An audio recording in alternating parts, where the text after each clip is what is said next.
6 वर्षाच्या मुलाला जन्मजात हृदयविकार होता। त्याच्या हृदयाचं पंपिंग फक्त 15% होतं। त्यामुळे रक्तदाबही अत्यंत कमी झाला होता।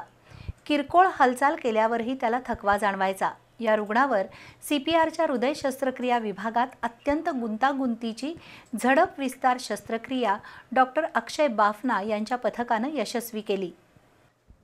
जन्मजात हृदयविकार असलेल्या एका 6 वर्षीय मुलाच्या हृदयाचं पंपिंग 15% इतकं कमी झालं होतं। रक्तदाब कमी झाल्यामुळे त्याची प्रकृती गंभीर झाली होती।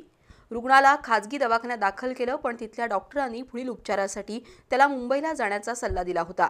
दरम्यान डॉक्टर अक्षय बाफना यांच्याकडे सेकंड ओपिनियन घेण्याचा निर्णय घेऊन रुग्णाच्या पालकांनी डॉक्टर बाफना यांच्याकडे मुलाची तपासणी केली। त्यावेळी या मुलावर झडप विस्तार शस्त्रक्रिया करणं आवश्यक असल्याचं निदर्शनाला आलं।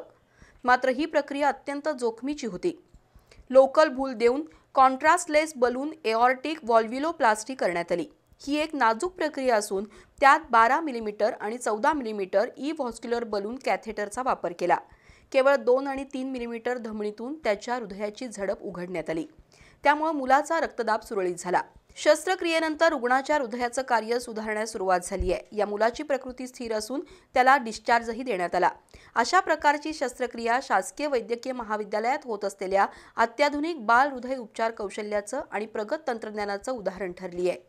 या प्रकारच्या शस्त्रक्रियेमुळे जन्मजात हृदयविकार असलेल्या मुलांसाठी CPR हे आशेचा किरण बनलाय। या शस्त्रक्रियेसाठी अधिष्ठाता डॉक्टर अजित लोकरे, भूल विभाग प्रमुख डॉक्टर उल्हास मिसाळ, बालरोग विभाग प्रमुख डॉक्टर संगीता कुंभोजकर, डॉक्टर राज द्विवेदी, डॉक्टर स्फूर्ती जाधव यांच्यासह डॉक्टर आणि तंत्रज्ञांचं सहकार्य लाभलं।